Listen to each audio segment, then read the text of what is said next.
Praise the Lord. Shalom to everyone. Praise the Lord. મારો અવાજ સંભળાય બધાને? Very good. આપણે જે આજે બહુ અજાબ રીતે નૂરમણી આંટીએ પ્રભુનું વચન વાંચ્યું અને ખરેખર પ્રભુનો આભાર માનું છું આ સમયને માટે અને આ તકને માટે. અને આજનું જે ટાઇટલ છે વાલાઓ, તે ટાઇટલ છે just shall live by faith.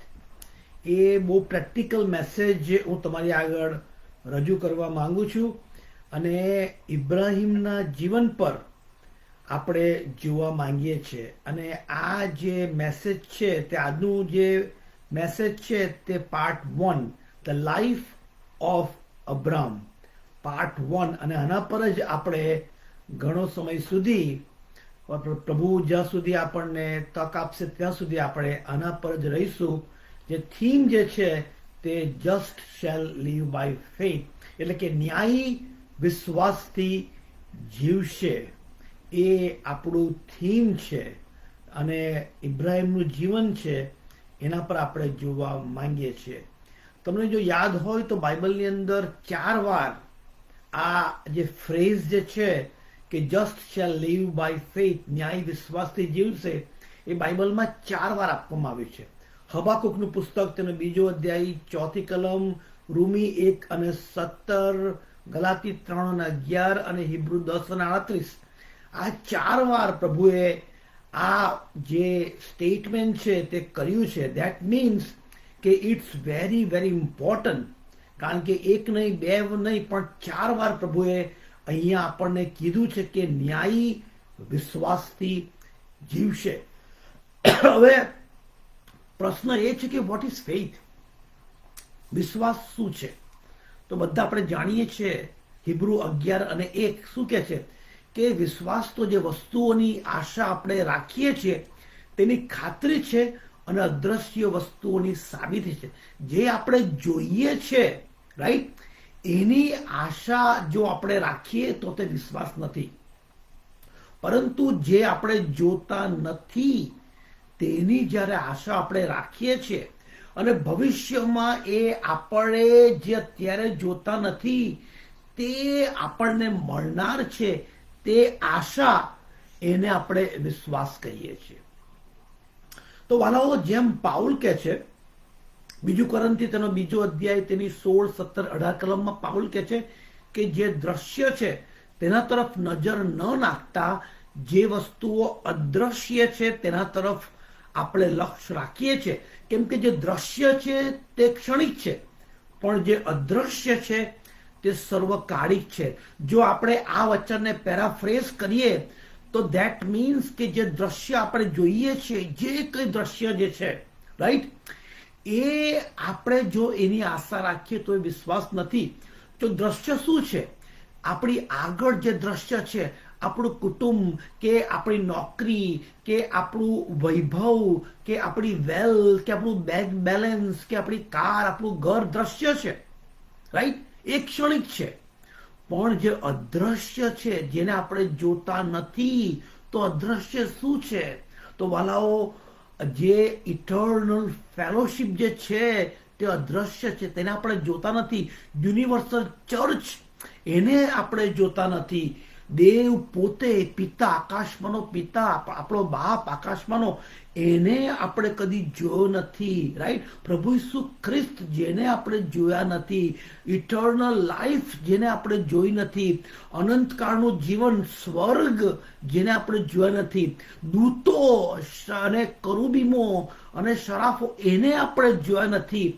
તો જે ક્ષણિક છે, દ્રશ્ય છે, તેની આશા આપણે રાખીએ છીએ, એ નહીં, પરંતુ જે અદ્રશ્ય છે તેની આશા આપણે રાખીએ છીએ અને ભવિષ્યમાં એ આપણને મળનાર છે, એવી મહાન આશા, એ વિશ્વાસ. આઈ થિંક કે તમને વિશ્વાસની જે વ્યાખ્યા જે છે, ડેફિનેશન, એ તમને ખબર પડી હોવી જોઈએ, એવો મને વિશ્વાસ છે. તો વાલાઓ, વિશ્વાસ વગર દેવને પ્રસન્ન કરવો એ અશક્ય છે. હિબ્રુ 11 અને 6. એટલા માટે પ્રભુનું વચન, જે આજનું ટાઇટલ છે કે ન્યાયી વિશ્વાસથી જીવશે, ગીતશાસ્ત્ર 17 અને 5, જેમ દાઉદ કહે છે કે હું તો ન્યાયીપણે વર્તીને તારું મુખ શોધીશ, અને જ્યારે હું જાગીશ ત્યારે તારી પ્રતિમાથી સંતોષ પામીશ.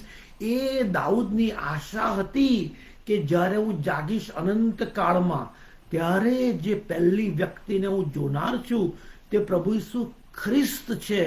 એ આશા એને હતી, એ વિશ્વાસમાં એ જીવતો હતો. એટલા માટે હિબ્રુ 11:6, હિબ્રુ 11ની અંદર જે વિશ્વાસના શૂરવીરોની વાત કરવામાં આવી છે તેમાં લખવામાં આવ્યું છે કે ન્યાયી વિશ્વાસથી જીવશે, અને વિશ્વાસ વગર દેવને પ્રસન્ન કરવો એ અશક્ય છે.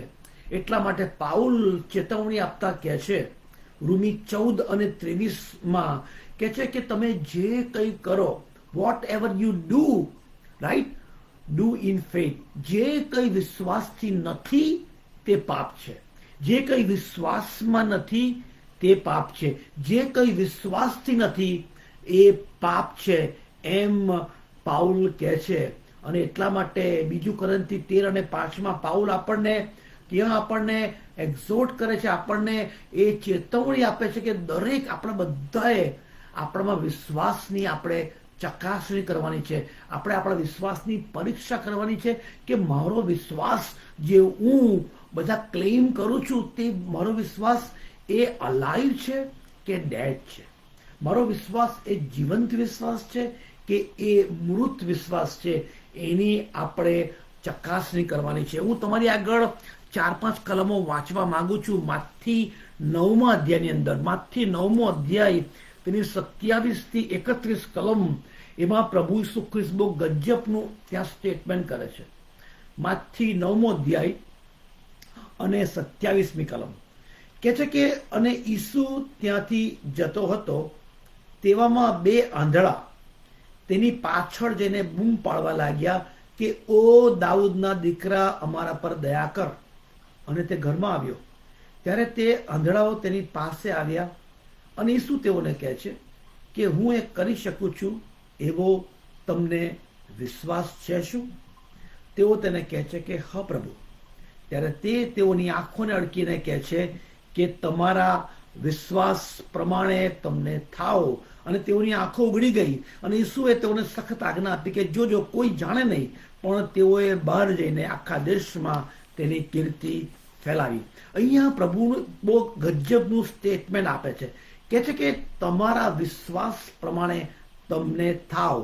કલમ 29, તમારા વિશ્વાસ પ્રમાણે તમને થાવ, અકોર્ડિંગ ટુ યોર ફેથ. અહીંયા આપણને કહેવા માંગે છે કે ઇટ્સ ઓલ અબાઉટ ફેથ. વિશ્વાસ વગર દેવને પ્રસન્ન કરવો એ અશક્ય છે. ન્યાયી વિશ્વાસથી જીવશે.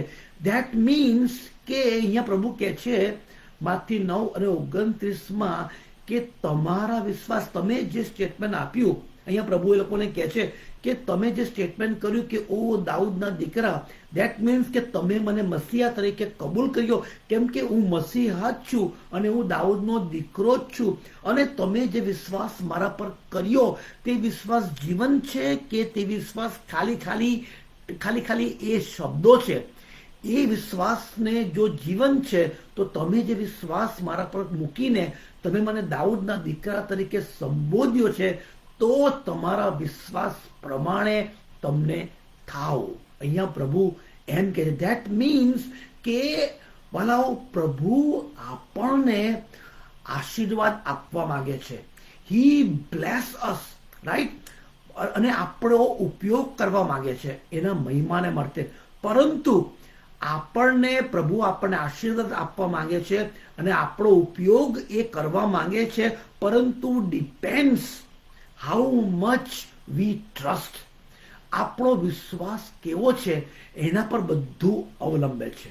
આપણી સેવા, આપણી મિનિસ્ટ્રી, રાઈટ, આપણા એક્સટર્નલ કામો અને આપણે જે કંઈ સેવા પ્રભુની કરવા માંગીએ છીએ અને કરીએ છીએ અને કરવાના છે, એ બધું ડિપેન્ડ્સ છે આપણા વિશ્વાસ પર. કારણ કે પ્રભુનું વચન કહે છે કે તારા વિશ્વાસ પ્રમાણે તમને થાવ.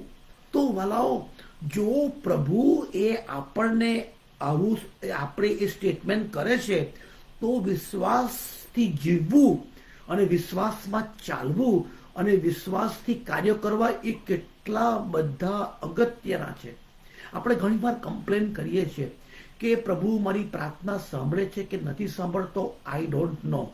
ઘણીવાર આપણે કહીએ છીએ કે પ્રભુ મારી સાથે વાત કરતો નથી. ઘણીવાર આપણે કહીએ છીએ કે પ્રભુ મારો અવાજ સાંભળતો નથી, કે મારી પ્રાર્થના તે સાંભળતો નથી, કે એ સાયલેન્ટ છે, કે મને કોઈ મારા જીવનમાં કોઈ આનંદ કે શાંતિ કે સેટિસ્ફેક્શન નથી.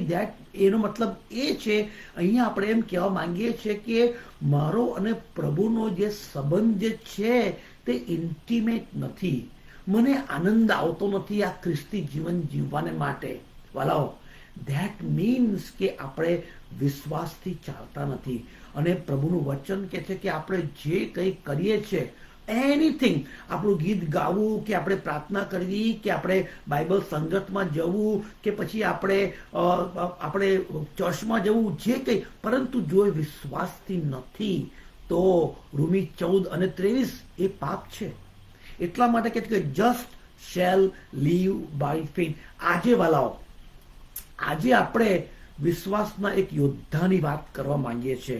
The great model of faith, a beautiful life of faith. It's called mega faith, friend of God. એને દેવનો મિત્ર કહેવામાં આવે છે. એને વિશ્વાસનો પિતા પણ કહેવામાં આવે છે. એને વિશ્વાસનો સુરવીર એટલે કે હોલ ઓફ ફેથ પણ કહેવામાં આવે છે. અને એ છે વાલાઓ ઇબ્રાહિમ. આજે આપણે ઇબ્રાહિમના જીવન વિશે આપણે ચર્ચા કરવાના છે. આપણે વચન સાંભળવાના છે અને આપણે આપણા જીવનને તપાસવાના છે. આપણે ઇબ્રાહિમના જીવનની કમ્પેર આપણા જીવન જોડે કરવા માંગીએ છીએ. અને એનો વિશ્વાસ જે હતો અને આપણો વિશ્વાસ કેવો છે, કારણ કે પ્રભુનું વચન કહે છે કે ન્યાયી વિશ્વાસથી જીવશે. આપણા વિશ્વાસ પ્રમાણે આપણને થવાનું છે. તો વાલા ભાઈઓ અને બહેનો, કે આપણે આજે ઇબ્રાહિમનું જીવન આપણે જોવા માંગીએ છીએ. ઇબ્રાહિમની દેવ સાથેની ચાલ, એનું જીવન, એનું દેવ સાથેની મિત્રતા, દેવ સાથેનું એનું રિએક્શન, કનેક્શન, અને એની અપ્સ એન્ડ ડાઉન, અને એની ટ્રાયલ એન્ડ ટેમ્પટેશન, અને એ કેવી રીતે દેવની આગળ એ મધ્યસ્થતા કરે છે, અને તેનું નમ્રતા ભર્યું જીવન, એ વાલાઓ આપણે જોવા માંગીએ છીએ ઇબ્રાહિમના જીવન પરથી. સન ઓફ તેરા, તેરાનો એ દીકરો હતો. જેમ આપણે વાંચ્યું ઉત્પત્તિ 11 ની અંદર કે તેરા એનો બાપ હતો, વેલ્ધી બિઝનેસમેન. અને વાલાઓ, આ ઇબ્રાહિમ એ જેવો તેવો નહોતો. ઉર દેશમાં એ રહેતો હતો, મેસોપોતામિયાનો એ વતની હતો, અને ઇટ્સ અ વેલ્ધી બિઝનેસમેન. પરંતુ હી વોઝ આઇડોલ વર્શિપર. એ મૂર્તિ પૂજક હતો. એ આપણે જોઈએ છીએ. અને પ્રભુએ તેને કેવી રીતે બોલાવ્યો, શા માટે પ્રભુએ તેને બોલાવ્યો? તમે જુઓ તો એ ઉર દેશની અંદર વાલાઓ, ઇબ્રાહિમ એ મૂર્તિ પૂજક હતો ને કેટલા બધા ત્યાં હજારો લોકો ત્યાં રહેતા હતા. અને ઇબ્રાહિમને પ્રભુએ બોલાવ્યો. એનું કારણ શું? શા માટે પ્રભુએ ઇબ્રાહિમને પસંદ કર્યો? વાલાઓ, દેવ કદી ભૂલ કરતો નથી. He never do any mistakes. અને દેવે જ્યારે ઇબ્રાહિમને પસંદ કર્યો વાલાઓ, રાઈટ, ત્યારે દેવે કઈ એને રેન્ડમ એને પસંદ કર્યો નહોતો. Abraham was not randomly selected by God. દેવે જ્યારે ઇબ્રાહિમને પસંદ કર્યો ત્યારે દેવે બહુ જ કેરફુલી દેવે તેને પસંદ કર્યો હતો. કારણ કે દેવ કદી ભૂલ કરતો નથી. આપણે યાદ રાખવાની જરૂર છે કે ઇબ્રાહિમ વોઝ આઇડોલ વર્શિપર. અને જે ઉર દેશ હતો એ આખો દેશ એ મૂર્તિ પૂજાથી એ ભરપૂર હતો, રાઈટ. પરંતુ ઇબ્રાહિમ જે હતો, he was a very wealthy, intelligent, intellectual businessman, very smart. પરંતુ વાલાઓ, દેવે ખાલી ઇબ્રાહિમને પસંદ કર્યો આટલા બધા લોકોમાંથી. ધેટ મીન્સ કે દેવનો પર્પસ જે હતો ઇબ્રાહિમને પસંદ કરવા પાછળ દેવની આખી યોજના હતી, કારણ કે he knows the end from the beginning. દેવ તો એ આરંભથી અંત જાણતો હતો, અને જ્યારે દેવે ઇબ્રાહિમને પસંદ કર્યો તેની પાછળ દેવનો મોટો પર્પસ, દેવની મોટી યોજના હતી કે ઇબ્રાહિમમાંથી કે છે કે યહૂદી પ્રજા આવે, અને યહૂદી પ્રજામાંથી મસીહા આવે, અને યહૂદી પ્રજા દ્વારા મસીહા દ્વારા આખા જગતનું તારણ થાય. આટલી મોટી મહાન યોજના પ્રભુએ ઇબ્રાહિમથી એની શરૂઆત કરી. તો શા માટે પ્રભુએ ઇબ્રાહિમને પસંદ કર્યો? તમે કહેશો બીકોઝ ગોડ ઇઝ લવ. એટલા માટે, યસ, ધેટ્સ ટ્રુ કે દેવ પ્રેમ છે, પરંતુ ફક્ત દેવ પ્રેમ છે એટલા માટે દેવે ઇબ્રાહિમને પસંદ કર્યો એવું નથી. કારણ કે દેવ પ્રેમ છે અને God has no partiality, God has no favouritism, અને દેવ બધાને સરખો પ્રેમ કરે છે. ફક્ત ઇબ્રાહિમને કે મૂસાને કે દાઉદને નહીં, એ આપણને પણ એટલો જ પ્રેમ કરે છે, એટલો જ પ્રેમ. યોહાન 17:23 પ્રભુ કહે છે કે દેવે આપણને પ્રેમ કર્યો છે, એટલો જ પ્રેમ, જેટલો પ્રેમ તે પોતાના પુત્ર પ્રભુ ઈસુ ખ્રિસ્તને કરે છે એટલો જ પ્રેમ એ આપણને કરે છે વાલાઓ. પરંતુ દેવે જ્યારે ઇબ્રાહિમને પસંદ કર્યો એની પાછળ એનો મોટો પર્પસ હતો, એનો મોટો એ આખી યોજના હતી કે ઇબ્રાહિમમાં એ પૃથ્વીના સર્વ કુળોને તે આશીર્વાદિત કરે. વાવ. તો શા માટે ઇબ્રાહિમને પસંદ કર્યો એ આપણે જોવા માંગીએ છીએ. આખું ઉર દેશ હતો તે મૂર્તિ પૂજક હતો, અને બધા લોકો એ મૂર્તિ પૂજામાં વ્યસ્ત હતા. પરંતુ આ ઇબ્રાહિમ જે હતો વાળાઓ, હું એવું માનું છું કે deep down in his heart he was longing for true and living God. એના હૃદયમાં, એના અંતરમાં, એના અંતરાત્મામાં, એના કોન્શિયસમાં એક એવી ચિંગારી, એક એવી લાઇટ થઈ હતી કે એ જીવતા દેવને એ શોધતો હતો. Longing for true and living creator. તમને યાદ છે ગીતશાસ્ત્ર 42:1-2 કહે છે કે દાઉદ અહીંયા ગીત કરતા, એટલે કોરાના દીકરાનું ગીત છે, અને ત્યાં કે લખવામાં આવ્યું છે કે જેમ પાણીના નાળાને સારું હરણ તલપે છે, તેમ હે દેવ મારો જીવ, મારો આત્મા તારે સારું તડપે છે, મારો આત્મા તારે સારું તલકે છે કે હું ક્યારે જીવતા દેવની આગળ હાજર થાવ. આ એક જે તળપ હતી, આ જે એક ચિંગારી હતી, આ એક જે લાઇટ હતી, તે ઇબ્રાહિમના હૃદયમાં હતી. એ મૂર્તિ પૂજા કરતો હતો, આ બધું કરતો હોવા છતાં એને ચેન કે એને આરામ કે એને સેટિસ્ફેક્શન કે એને શાંતિ નહોતી, કારણ કે એ જીવતા દેવની શોધમાં હતો. અને દેવ જેમ માણસ બહારનો દેખાવ જુએ છે તેમ યહોવા જોતો નથી વાલાઓ. યહોવા એ હૃદય તરફ જુએ છે. હજારો લોકો ઉર દેશમાં હતા, પરંતુ શા માટે દેવે ઇબ્રાહિમને પસંદ કર્યો? કારણ કે દેવ એનું હૃદય જાણતા હતા. ઇબ્રાહિમ જ્યારે ઉર દેશમાં હતો, રાઈટ, ત્યારે કદાચ એ પક્ષીઓને જોતો હશે. પક્ષીઓ જ્યારે આકાશમાં વિહરતા હશે, પાંખો દ્વારા ઉડતા હશે, ત્યારે ઇબ્રાહિમ જોતો હશે પક્ષીઓને, અને એ વિચારતો હશે કે કેટલા સુંદર પક્ષીઓ છે, કેવી સુંદર રીતે એ ઉડે છે, અને જાત જાતના કલર્સ, એ લોકોના રંગો હતા.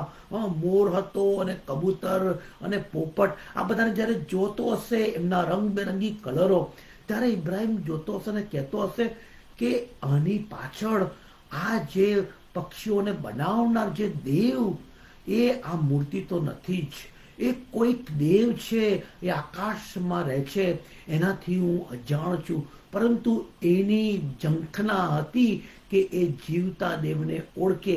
આ એક નાની ચિંગારી જે એના હૃદયમાં હતી, એ માટે દેવે વાલાઓ ઇબ્રાહિમને પસંદ કર્યો હશે. જ્યારે એ આ પૃથ્વીમાં એ આ નેચર જે છે, આ કુદરતી સૌંદર્ય જોતો હશે, હા, ધારો કે પર્વતો અને આ વૃક્ષો અને નદી અને નાળા અને આ સૂર્ય ચંદ્ર તારાઓ આકાશો ક્લાઉડ્સ વાદળો જોતો હશે, ત્યારે એને થતું હશે કે આ દેવ જે છે તે કેવો હશે. આ મૂર્તિ તો નથી જ, કારણ કે મૂર્તિઓને તો આંખો છે પરંતુ એ જોતી નથી, કાન છે અને તેઓ સાંભળતા નથી, તેઓના પગ છે અને તેઓ ચાલતા નથી, તેઓની નાકો છે અને તેઓ સૂંઘતી નથી, તેઓ કશું, આ તો માણસોએ બનાવેલી મૂર્તિઓ છે. દેવ આ મૂર્તિ હોઈ શકે જ નહીં. એને વિશ્વાસ હતો, એના હૃદયમાં એક તીવ્ર ઈચ્છા હતી દેવને જાણવાની, દેવને પામવાની એક ઝંખના હતી, એના હૃદયમાં હતી અને એ દેવને ખબર હતી. અને એટલા માટે દેવે ઇબ્રાહિમને પસંદ કર્યો. એક ઈચ્છા, એક ઝંખના, desire to know about creator. અને જ્યારે ઇબ્રાહિમ પોતાના શરીરને જોતો હશે કે 2 આંખો અને 1 નાક અને વાળ અને 2 હાથ, અને કહેતો હશે કે આ શરીર કોણે બનાવ્યું છે, શરીર કેવી રીતે ફંક્શન કરે છે, because he was very smart intelligent man. અને એને જોયું હશે કે આ શરીરને બનાવનાર તો કોઈક છે કે જેને હું જાણતો નથી. અને એ જાણવાની તેને ઝંખના હતી, ઈચ્છા હતી, અને દેવ તેનું હૃદય જાણતો હતો. અને એને લીધે ભલાઓ દેવે ઇબ્રાહિમને પસંદ કર્યો. It was not random selection, પરંતુ દેવની આખી યોજના હતી. દેવની આખી એ કમાનાકારી યોજના ઇબ્રાહિમને પસંદ કરવા પાછળની, કે ઇબ્રાહિમમાંથી યહૂદી પ્રજા આવે અને યહૂદી પ્રજામાંથી એ મસીહા આવે અને મસીહા દ્વારા આખા જગતનું કલ્યાણ તારણ થાય. એ દેવની મહાન યોજના હતી. એટલા માટે દેવે ઇબ્રાહિમને પસંદ કર્યો. He was called the friend of God. ભલાઓ, he was called. અને એટલું બધું ગજબ છે કે દેવે એને કીધું કે એ દેવનો મિત્ર છે. ઇબ્રાહિમે કદી કોઈ ક્લેમ કર્યો નથી કે હું દેવનો મિત્ર છું. રાઈટ? તમે અત્યારે જાઓ અને તમે અત્યારે આખા નગરમાં જઈને, આખા શહેરમાં જઈને તમે કહો કે પ્રેસિડેન્ટ મને ઓળખે છે, હા, ધ યુએસ પ્રેસિડેન્ટ નો મી, લોકો કહેશે કે ઓકે હવે. પરંતુ જ્યારે પ્રેસિડેન્ટ તમને પોતે જાહેર કરે કે હું આને ઓળખું છું, તે બહુ મોટી વાત છે. આપણે તો બધા જાત જાતના ક્લેમ કરીએ દેવને ઓળખવા પાછળ કે હું દેવને ઓળખું છું અને હું તેને જાણું છું અને હું તેને સમજું છું. પરંતુ પોઈન્ટ એ છે કે શું દેવ તમને જાણે છે? દેવ તમારા વિશે સાક્ષી આપે છે? That's very important. અહીંયા તો દેવે સાક્ષી આપી ઇબ્રાહિમને માટે કે દેવ એને કહે છે કે તે દેવનું મિત્ર છે. હું તેને મોડા મોડ, તમને યાદ છે મૂસાને માટે દેવે સાક્ષી આપેલી કે મૂસા એ કહે છે કે દેવનો, ઈશ્વરનો સેવક એમ કહે છે. પુનર્નિયમ અને તેનો 34મો અધ્યાયમાં દેવ એને કહે છે 10મી કલમમાં કે દેવ એને મોડ ઓળખતો હતો. જેમ એક માણસને ઓળખે અને જાણે, તેમ દેવ મૂસાને જાણતો હતો. દેવ તેના વિશે સાક્ષી આપે છે. ગણના 12મા અધ્યાયની અંદર તેના 3જી કલમમાં કહે છે કે મૂસા જેવો દેવનો સેવક આખા પૃથ્વીની પટ પર કોઈ નહોતો, એના જેવો નમ્ર સેવક. દેવ અય્યુબને માટે સાક્ષી આપે છે. અય્યુબ 1:1 અને અય્યુબ 1:8 કે નિર્દોષ, પ્રમાણિક, ઈશ્વર ભક્ત, અને કહે છે કે ભૂંડાઈથી દૂર રહેનારો અય્યુબ. દેવ આ જે પ્રભુના સેવકો છે એના માટે દેવ પોતે સાક્ષી આપે છે. એ લોકો સાક્ષી કે કોઈ ક્લેમ કરતા નથી વાલાઓ. હવે જોજો, દેવ દાઉદને માટે કહે છે કે મારો મનગમતો યશાઈનો દીકરો દાઉદ મને મળ્યો છે. દેવ દાનિયેલને માટે ક્લેમ કહે છે કે મારો પ્રિય માણસ દાનિયેલ. હા, આપણે દેવને જાણીએ છીએ, એવો ક્લેમ આપણે કરીએ છીએ, પરંતુ શું દેવ આપણા માટે એવો ક્લેમ કરે છે? હા, દેવના જે મહાન સેવકો હતા ઇબ્રાહિમ અને મૂસા અને અય્યુબ અને દાઉદ અને દેવે સાક્ષી આપી. પરંતુ વાલાઓ, પોઈન્ટ એ છે કે શું દેવ મારા અને તમારા માટે શું એવી સાક્ષી આપે છે? શું દેવ પોતાના દૂતને એવું કહે છે કે પૃથ્વી પર મારો સેવક, મારી સેવિકા, હું એને જાણું છું, હું એને ઓળખું છું, નિર્દોષ, પ્રમાણિક, ભૂંડાઈથી દૂર રહેનારો, એવો સેવક, એ શું દેવ આપણા વિશે સાક્ષી આપે છે? કેટલાક પ્રશ્નો હું તમને પૂછવા માંગુ છું, કારણ કે આપણે બહુ પ્રેક્ટિકલ આપણે આ વચનો જોવા માંગીએ છીએ અને શીખવા માંગીએ છીએ ઇબ્રાહિમના જીવનમાંથી. દેવે તમને પસંદ કર્યા છે. શું did you choose God or God choose you? શું તમે દેવને પસંદ કર્યો છે કે દેવે તમને પસંદ કર્યા છે?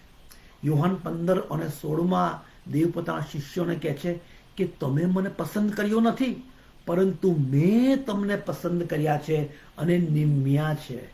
ભલાઓ, તો શું પ્રશ્ન એ થાય કે શું તમે પ્રભુને પસંદ કર્યો છે કે પ્રભુએ તમને પસંદ કર્યા છે?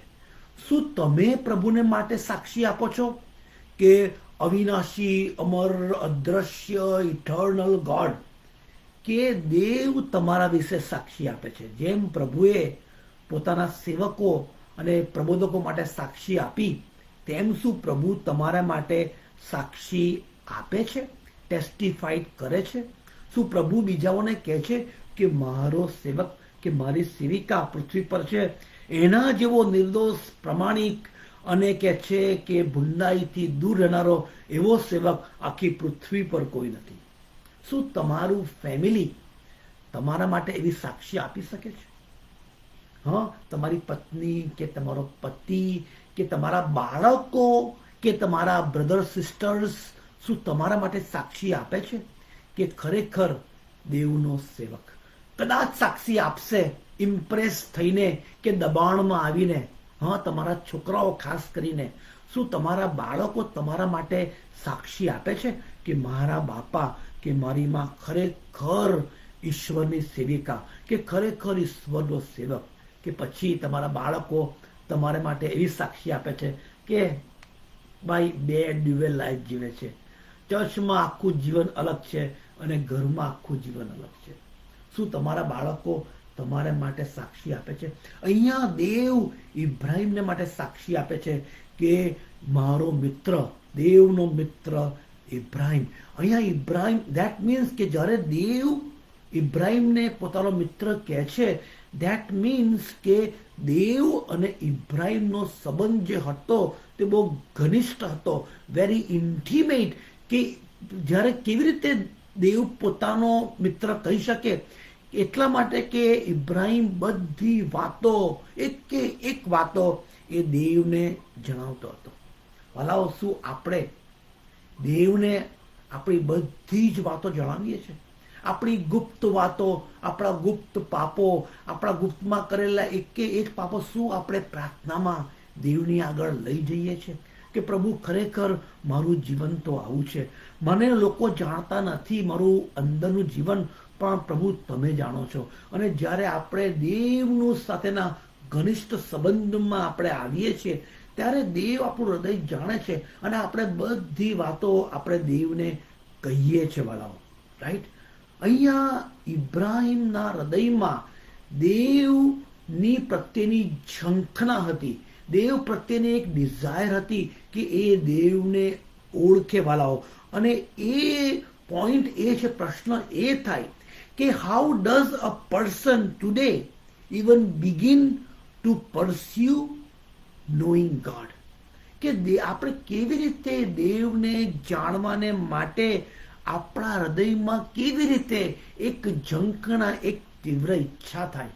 શું આપણે ચર્ચમાં જઈએ અથવા તો બાઇબલ સ્ટડીઝ કરીએ કે પછી પ્રાર્થના કરીએ કે પછી મેડિટેટ કરીએ, ક્યાં તો પછી આપણે જેમ હિન્દુઓ કરે છે કોલસા પર તે લોકો ઉઘાડે પગે ચાલે છે, એમ ચાલીને શું આપણે દેવને જાણી શકીએ છીએ? અથવા તો મુસલમાનો જેમ કરે છે, 5 ટાઈમ તેઓ નમાઝ પડે છે, એવી રીતે શું આપણે દેવને જાણી શકીએ છીએ? અથવા તો કેટલાક રોમન કેથોલિક તેઓ રિપીટેશન કરે છે, માળા લઈને એવો એક જ બાબતો એ લોકો રિપીટ કર્યા કરે છે. તેમ શું આપણે કરીને શું આપણે દેવની ઘનિષ્ઠ સંબંધમાં આવી શકીએ છીએ? કે પછી આપણે દેવની સમીપ જઈ શકીએ છીએ? ભલાઓ, દેવના ઘનિષ્ઠ સંબંધમાં આવવાને માટે દેવની સાથેનો ઇન્ટિમેટ રિલેશનશીપ આપણે જો કેળવવો હોય અથવા તો શરૂઆત બિગિન કરવી હોય તો એક small desire in the heart જરૂરી છે. એક small thought in the mind એ જરૂરી છે. A small light in the eye, જેમ ઇબ્રાહિમના જીવનમાં થયું. વાલાઓ, એક નાની ચિનગારી, એક નાની લાઇટ, એક નાની ઈચ્છા દેવને જાણવાની, એક નાનો વિચાર એના હૃદયમાં, એના મનમાં થયો કે દેવ કેવો હોવો જોઈએ, મારે દેવને જાણવો છે, મારે દેવને સમજવો છે, મારે તેને ઓળખવો છે. એક નાની ઈચ્છા, પરંતુ એ ડિઝાયર જે હતી વેરી જેન્યુઇન હતી, વેરી ઓનેસ્ટ હતી. અને એટલા માટે વાલાઓ, હજારો લોકોમાંથી દેવે ઇબ્રાહિમને પસંદ કર્યો.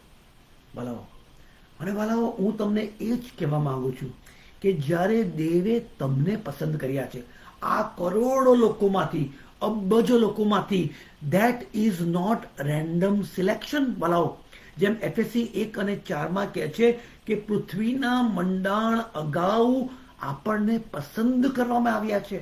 જેમ પાઉલ કહે છે કે તમે તમારા તેડાને લક્ષ્યમાં રાખો, સંપૂર્ણ દીનતા, નમ્રતા અને સહનશીલતા રાખીને પ્રેમથી એકબીજાનું સહન કરો. ધેટ મીન્સ કે પ્રભુએ જ્યારે આપણને તેડ્યા છે, પસંદ કર્યા છે, અલગ કર્યા છે, એ કોઈ અકસ્માત નથી. વાલાઓ, તમે અત્યારે પ્રભુને ઓળખો છો, પ્રભુને જાણો છો, પ્રભુને તમે સમજો છો, તમે જીવતા દેવને પ્રાર્થના કરો છો, તમે જીવંત વચનો વાંચો છો, તમે ફેલોશિપમાં તમે જ્યારે જાઓ છો, વાલાઓ, એને તમે કોઈ નાની સૂની બાબત ન ગણતા. કેટલા બધા ખ્રિસ્તીઓ બહુ જ લાઇટલી એને લે છે, દે ટેક ફોર ગ્રાન્ટેડ. પરંતુ અહીંયા દેવ આપણને શીખવવા માંગે છે, કારણ કે દેવે આપણને પસંદ કર્યા છે.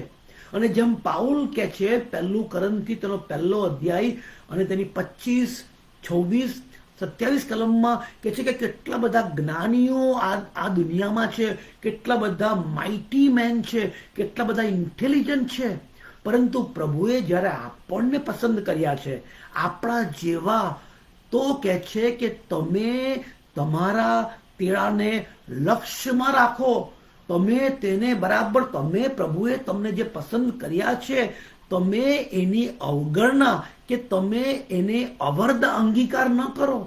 એમ પ્રભુ આપણને બતાવવા માંગે છે. વાલાઓ, પ્રભુએ આપણને તેડ્યા છે, પસંદ કર્યા છે, આપણને અલગ કર્યા છે, આપણે જીવતા દેવને આપણે ઓળખીએ છીએ. વાલાઓ, તો હવે એ આપણી જવાબદારી છે કે જેમ ઇબ્રાહિમ જીવન જીવ્યો, વિશ્વાસથી ચાલ્યો, કેમ કે વિશ્વાસ વગર દેવને પસંદ કરવો એ અશક્ય છે, અને ન્યાયી વિશ્વાસથી જીવશે. તેમ પ્રમાણે પ્રભુએ આપણને જેટલા દિવસો અને વર્ષો આપણા આ પૃથ્વી પર આપ્યા છે, બીકોઝ વી ડોન્ટ નો કે આપણું કાલે શું થશે. પરંતુ જો પ્રભુએ અત્યારે આપણને આટલા વર્ષો આપ્યા છે અને હવે જે પાછલું છે તેને વિસરીને આગળની તરફ થઈને, ઘણા બધા લોકો પાછલામાં જ, ભૂતકાળમાં જ જીવતા હોય છે. તેનો ભવ્ય ભૂતકાળ કે તેમનો ખરાબ ભૂતકાળ, એમાં જ જીવતા હોય છે. પાઉલ કહે છે કે ભૂતકાળને ભૂલી જાઓ, હવે જે ભવિષ્યકાળ, જે ફ્યુચર આપણી આગળ છે, તેમાં આપણે ન્યાયી વિશ્વાસથી જીવશે. એ જે સ્ટેટમેન્ટ છે એને આપણે વળગીને દેવના મહિમાને માટે આપણે જીવવાનું છે.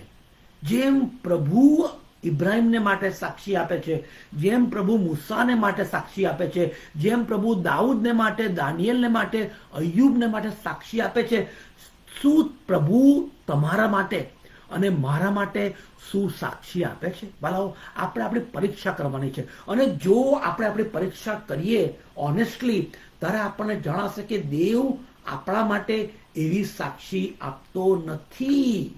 તો વાલાઓ, હવે દેવ આપણા માટે એવી સાક્ષી આપે એના માટે આપણે પ્રયત્ન કરવાનો છે કે જ્યારે દેવ આપણને, કારણ કે દરેકે ખ્રિસ્તના ન્યાયસ્થાન આગળ ઊભા રહેવાનું છે વાલાઓ, તો પછી વાલાઓ ત્યારે દેવ આપણને કહી શકે કે શાબાશ સારા અને વિશ્વાસુ ચાકર. દેવ શું આપણને એ દિવસે એમ કહેશે? એ ન્યાયશાસ્ત્રના દિવસે, ધ ડે ઓફ જજમેન્ટ, આપણે આપણું નામ શોધીશું જીવનના પુસ્તકમાં, ત્યારે દેવ શું આપણને એમ કહેશે કે જીવનના પુસ્તકમાં તારું નામ નથી? અથવા તો શું દેવ આપણને એમ કહેશે કે તે જે બધા એક્સટર્નલ કામો કર્યા, જે કંઈ તે કર્યું, તું એમ કહેતો હતો કે બધું પ્રભુને માટે છે અને પ્રભુના મહિમાને માટે છે અને પ્રેઝ ધ લોર્ડ બધું, પરંતુ એકચ્યુઅલી એ પ્રભુના મહિમા માટે નહોતું, પરંતુ એ તો તારા મહિમાને માટે હતું. તે ફક્ત સેલ્ફ ગ્લોરીને માટે, સેલ્ફ એક્ઝોલ્ટેશનને માટે તે બધા તારા એક્સટર્નલ એક્ટિવિટીઝ કર્યા હતા, અને એ તો ફક્ત તારી ધાર્મિકતા હતી અને તું ડિસ્ક્વોલિફાય થાય છે. એમ શું પ્રભુ આપણને કહેશે એ દિવસે? ડિસ્ક્વોલિફાય ડઝન્ટ મીન કે તમે નરકમાં જશો કે તમે નાશ પામશો, પરંતુ જે રિવોર્ડ પ્રભુ આપણને આપવાનો છે સ્વર્ગમાં, તે આપણને મળશે નહીં. ક્યાં તો પછી પ્રભુ આપણને કહેશે, શાબાશ સારા અને વિશ્વાસુ ચાકર, તું થોડામાં વિશ્વાસુ માલુમ પડ્યો છે, આવ મારા બાપના આશીર્વાદિતો, તમે મારા મહિમામાં પ્રવેશ કરો. શું પ્રભુ આપણને એવું કહેશે? શું પ્રભુ આપણા માટે એવી સાક્ષી આપે છે કે મારો મિત્ર કહે છે કે વિશ્વાસનો સુરવીર? ભલાઓ, હજુ પણ આપણા માટે તક છે કે આપણે પ્રભુને ખરેખર બહુ પ્રમાણિકપણે, કારણ કે આપણું મુદ્રાલેખ એ જ છે કે ન્યાયથી વર્તવું અને પ્રમાણિકપણે ચાલવું, કારણ કે God loves honesty, God hates hypocrisy. તો વાલાઓ, આપણું એ જ છે કે આ વર્ષે યર 2022 આપણે જે હિપોક્રેટ લાઈફ જીવીએ છીએ એને આપણે દૂર કરીએ, અને આપણે કેવી રીતે પ્રભુને પ્રસન્ન કરી શકીએ એ આપણે ધ્યાનમાં લેવાનું છે વાલાઓ. It was not easy for Abraham. જ્યારે પ્રભુએ ઇબ્રાહિમને તેડું આપ્યું, ઉર દેશમાં એ હતો, એનો ધંધો હતો, એની ફેમિલી હતું, એના મિત્રો હતા, એના સગાઓ હતા, એનું બાળપણ ત્યાં હતું, એનું આખું ઉર વોઝ હેબિટ, એની એ હેબિટ હતી. અને જ્યારે પ્રભુએ ઇબ્રાહિમને બોલાવ્યો કે તારા દેશમાંથી નીકળ, તારા ઘરમાંથી નીકળ, તારા ફેમિલીમાંથી નીકળ, અને દેશ હું તને આપું છું એમાં તું જા. ઇબ્રાહિમ જાણતો પણ નહોતો કે પ્રભુ મને ક્યાં લઈ જવા માંગે છે. ઇટ વોઝ નોટ ઇઝી વાલાઓ. આપણને એવું લાગે છે કે પ્રભુએ તેને તેડું આપ્યું અને ઇબ્રાહિમ ચાલી નીકળ્યો. એવું નથી વાલાઓ. જ્યારે પ્રભુએ ઇબ્રાહિમને તેડું આપ્યું કે તું તારા દેશમાંથી નીકળ, તારા ઘરમાંથી નીકળ, તારા કુટુંબમાંથી નીકળ, ઇટ વોઝ નોટ ઇઝી વાલાઓ. Think about it. કેટલું બધું હાર્ડ છે ઇબ્રાહિમના માટે, કેટલું બધું હાર્ડ થયું હશે, પરંતુ વાલાઓ એ બધું મૂકીને by faith, right, he obey God. પ્રશ્ન એ થાય વાલાઓ કે તમારા જીવનની અંદર ઇબ્રાહિમની જેમ તો નહીં. પ્રભુએ તમને એવું કદી કીધું નથી કે તારા દેશમાંથી નીકળ, તારા ઘરમાંથી નીકળ, બધું મૂકી દે અને મારી પાછળ ચાલ. પ્રભુએ તમને એવું તો કીધું નથી, પરંતુ વાલાઓ જેમ ઇબ્રાહિમ દેવને આધીન થયો, તેમ શું તમે કોઈ બાબતમાં વિશ્વાસથી દેવને શું તમે આધીન થયા છો? કોઈ પણ બાબત હોઈ શકે. Have you ever obeyed God such a way like this? જેમ ઇબ્રાહિમ દેવને આધીન થયો અને પોતાનું બધું મૂકીને, પોતાનું ઘર બાર, મિત્રો, ઉર દેશ, પોતાનો ધંધો, પોતાની આવક અને પોતાના મિત્રો, આ બધું મૂકીને ઇબ્રાહિમ ચાલી નીકળ્યો, તેમ શું કદી આપણે દેવને આધીન થયા છે? કોઈ પણ બાબતમાં દેવે કશું આપણને કીધું હોય, નાની બાબત, રાઈટ, વચનો દ્વારા કે કોઈક સંદેશાઓ દ્વારા, શું આપણે દેવને આધીન થયા છે? Have you ever step up by faith? શું તમે કદી વિશ્વાસનું એક સ્ટેપ તમારા જીવનમાં લીધું છે? કારણ કે પ્રભુનું વચન કહે છે કે ન્યાયી વિશ્વાસથી જીવશે. વિશ્વાસ વગર દેવને પ્રસન્ન કરવો અશક્ય છે. પ્રભુ પેલા અંધારાને કહે છે કે તારા વિશ્વાસ પ્રમાણે થાવ. ધેટ મીન્સ કે ભલાઓ, આપણા જીવન, ખ્રિસ્તી જીવનમાં વિશ્વાસ એ કેટલો બધો અગત્યનો છે. જેમ યાકૂબ 2:26 કહે છે કે જેમ શરીર આત્મા વગર નિર્જીવ છે, તેમ કહે છે કે વિશ્વાસ કરણીઓ વગર નિર્જીવ છે. જો આપણે કહીએ છીએ કે મને વિશ્વાસ છે પરંતુ કરણીઓમાં નથી, તો એ વિશ્વાસ નિર્જીવ છે. પ્રશ્ન એ થાય કે તમારા જીવનકાળ દરમિયાન શું તમે કદી પણ વિશ્વાસથી કશું કર્યું છે? વિશ્વાસથી, ફક્ત વિશ્વાસથી એક સ્ટેપ્સ. જેમ વાલાઓ જૂના કરારની અંદર જેમ ઇબ્રાહિમ વિશ્વાસથી ચાલી નીકળ્યો, બધું એને મૂકી દીધું, તેમ નવા કરારની અંદર પિત્તર હતો. પ્રભુએ જ્યારે પિત્તરને આહ્વાન આપ્યું માથી 4:19 કે મારી પાછળ આવો, હું તમને માણસોના પકડનારા કરીશ, ત્યારે પિત્તર બધું મૂકીને વાલાઓ, એ તો જાળો સાધતો હતો. He was a fisherman. એનો ધંધો હતો, એની ફેમિલી હતી, એના મિત્રો હતા, એનું ઘર બાર બધું હતું. બધું મૂકીને એ પાછળ ચાલ્યો, બધું મૂકીને.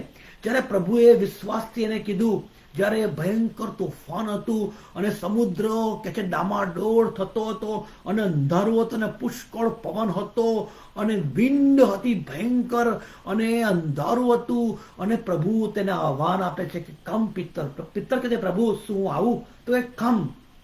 અને પિત્તર વિશ્વાસથી વલાવો એ હોડીમાંથી એણે સમુદ્રમાં જમ્પ કર્યું.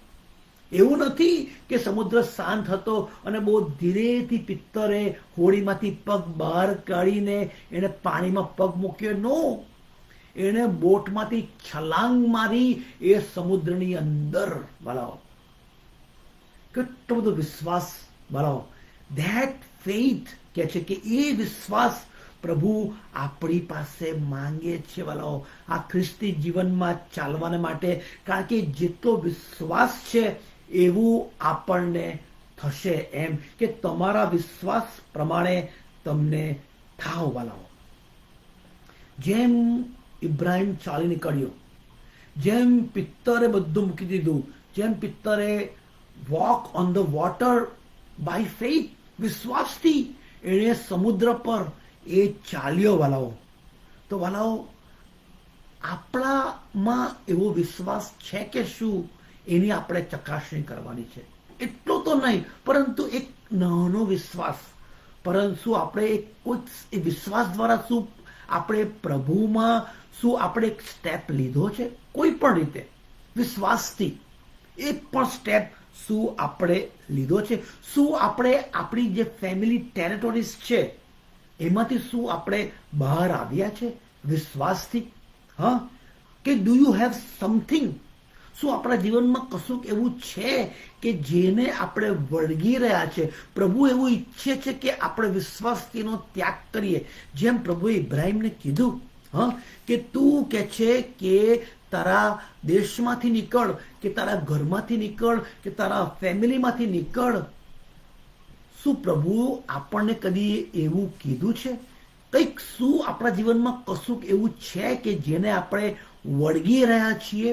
એવું કશુંક ફેમિલી ટેરિટરી હોય, કે આપણો સ્વભાવ હોય, કે આપણી આદત હોય, કે આપણા છુપા પાપો હોય, શું આપણે એને વળગી રહ્યા છે?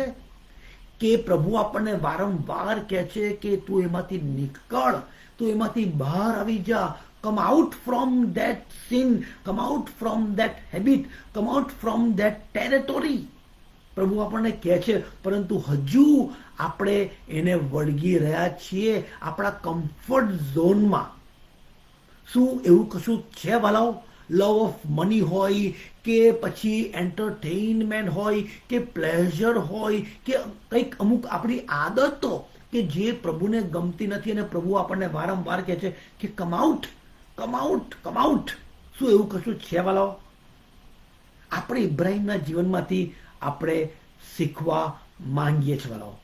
રિમેમ્બર વાલાઓ, વર્શિપ ઇઝ કોસ્ટલી. આરાધના જે છે એ કોસ્ટલી છે. એ આપણને વાલાઓ એ આપણે ખર્ચાવું પડે છે. Worship is costly. It cost your money, it cost your time, it costs your strength, it costs your comfort, luxury, friends, relatives. વાલાઓ, વર્શિપને માટે, આરાધનાને માટે આપણે આપણા કમ્ફર્ટ ઝોનમાંથી બહાર આવવાની જરૂર છે. અને જ્યારે વિશ્વાસથી આપણે સ્ટેપ લઈશું અને વિશ્વાસથી જ્યારે આપણે જે અમુક જે બાબતો આપણને વળગી રહી છે, પ્રભુનું વચન શું કહે છે? હિબ્રુ 12 અને 1 શું કહે છે કે આપણી આસપાસ શહેદોની એટલી મોટી વાદળારૂપ ભીડ છે, માટે આપણે દરેક જાતનો બોજો અને વળગી રહેનાર પાપ નાખી દઈએ અને આપણે સારું ઠરાવેલી શરતમાં ધીરજથી દોડીએ. શું વાલાઓ આપણા જીવનમાં એવું કશું છે કે પ્રભુ આપણો અજાયબ ઉપયોગ કરવા માંગે છે આ આવનાર દિવસોમાં? પરંતુ because of our comfort, because of our luxury, because of our entertainment, because of our unfaithfulness, because of our hidden sins, પ્રભુ આપણો ઉપયોગ કરતો નથી. શું એવું શક્ય છે વાલાઓ? પ્રભુ તો ઉપયોગ કરવા માંગે છે. He is ready. એ તો ફક્ત કનાન ચર્ચમાં જ નહીં, ફક્ત સ્ટેટન આઇલેન્ડમાં જ નહીં, ફક્ત GCFPમાં જ નહીં, પરંતુ પ્રભુ આપણો ઉપયોગ બહુ જ મહાનતાથી કરવા માંગે છે અને પ્રભુ આપણને આત્મિક આશીર્વાદો આપવા માંગે છે. પરંતુ પ્રભુ જ્યારે આપણને આહ્વાન આપે છે કે come out from that sin, come out from that hidden light, come out from that hypocrisy, come out from that luxury, come out from that comfort zone. અને જેમ ઇબ્રાહિમ ચાલી નીકળ્યો, જેમ પિત્તરે બહુ જ વિશ્વાસથી તેણે સમુદ્ર પર ચાલ્યો, દરિયા પર, તેમ આપણે ચાલવા માંગતા નથી, તેમ આપણે વિશ્વાસથી જીવવા માંગતા નથી. એટલા માટે પ્રભુ અહીંયા આપણને શીખવે છે કે વિશ્વાસ વગર દેવને પ્રસન્ન કરવો એ અશક્ય છે. તો વાલાઓ, પ્રભુ અહીંયા આપણને આહ્વાન આપે છે. અહીંયા પ્રભુ આપણને એક આહ્વાન આપે છે, એક ઓલ્ટર કોલ આપવા માંગે છે કે પ્રભુ તમારો ઉપયોગ કરવા માંગે છે. He is ready to use you. પરંતુ આપણે કંઈક બાબતને વળગી રહ્યા છે, કશુંક આપણને અટકાવે છે, અને બીકોઝ આપણને અટકાવે છે, આપણને એને વળગી રહ્યા છે, આપણે પ્રભુ કરતાં એને વધારે મહત્વ આપીએ છીએ. એટલા માટે પ્રભુ આપણને વાપરતો નથી. હજુ જે રીતે પ્રભુએ વાપરવું જોઈએ એ રીતે પ્રભુ આપણા માટે સાક્ષી આપતો નથી કે મારો સેવક અને મારી સેવિકા. વાલાઓ, રિમેમ્બર વાલાઓ, God does not create anything without purpose. પ્રભુએ આપણને વાલાઓ આ પૃથ્વી પર મોકલ્યા છે. પ્રભુનો પર્પસ છે, પ્રભુનો હેતુ છે. વાલાઓ, આપણે ફક્ત એક સામાન્ય જીવન જીવીને આપણે પૃથ્વી પર આવ્યા અને આપણું કુટુંબ અને આપણે નોકરી કરી અને આપણે પૈસા ભેગા કર્યા અને પછી આપણે ઘડપણમાં આવ્યા અને પછી ધેટ્સ ઇટ. એટલા માટે શું પ્રભુએ આપણને આ પૃથ્વી પર મોકલ્યા છે? That's it. એ પ્રભુનો હેતુ છે? નો. પ્રભુનો હેતુ, પ્રભુનો પર્પસ બહુ ગજબનો છે મારા અને તમારા માટે. અને પ્રભુ આપણને વાપરવા માંગે છે અને પ્રભુએ આપણને આહ્વાન પણ આપ્યું છે ઇબ્રાહિમની જેમ, પિત્તરની જેમ. પરંતુ વાલાઓ, આપણા છુપા પાપો, આપણું કમ્ફર્ટ, આપણી લક્ઝરી, આપણું એન્ટરટેઇનમેન્ટ એ આપણને રોકે છે.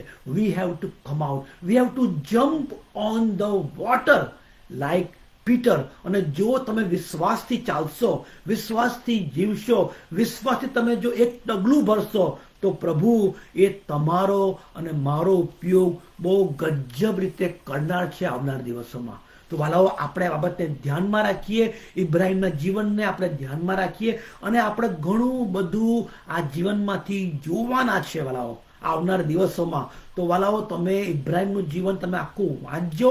ઇબ્રાહીમનું જીવન ઉત્પત્તિ 11માં શરૂ થાય છે અને છેક ઉત્પત્તિ 24-25 સુધી એનું જીવન છે. તો તમે એને વાંચજો, વાગોળજો, મનન કરજો, અને આવનાર દિવસોમાં આપણે ઇબ્રાહીમના જીવનમાંથી આપણે શીખવા માંગીએ છીએ. વાલાઓ, પ્રભુ અહીંયા આપણને શીખવા માંગે છે કે વિશ્વાસ વગર દેવને પ્રસન્ન કરવો એ અશક્ય છે. તમે ગમે એટલા ક્લેમ કરો, પણ વિશ્વાસ જો નથી તો, અને વિશ્વાસથી જો આપણે કરતા નથી તો એ પાપ છે. તો વાલાઓ, આપણે આ જ જે આપણે સાંભળ્યું એ જ આપણે વાગોળતા આપણા વિશ્વાસની પરીક્ષા કરતા આપણે મેજની સંગતમાંથી આપણે ભાગ લેવાનો છે વાલાઓ. મેજની સંગત આપણી આગળ છે વાલાઓ. અને હું તમને અત્યારે આહ્વાન આપું છું કે તમે પોતાને વાલાઓ